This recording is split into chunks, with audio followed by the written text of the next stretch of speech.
when the COVID-19 pandemic struck the United States, I really felt powerless.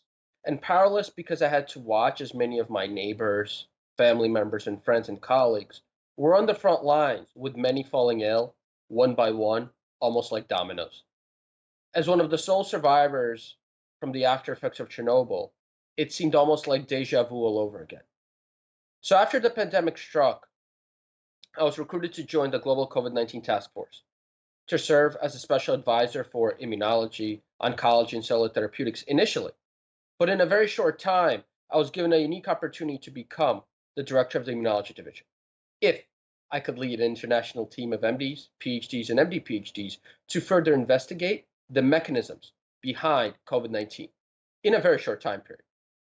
Now, given the tall order, I rapidly galvanized our respective expertise, and within a few weeks, we proposed one of the first cohesive mechanisms for SARS-CoV-2 that is still valid today. Our team was amongst the first in the world to explain the efficacy of a promising therapy against severe COVID 19, and were proven correct when one of the companies within that space demonstrated promising clinical trial data and received US FDA Fast Track designation on December 1st, 2020, a week before the vaccines.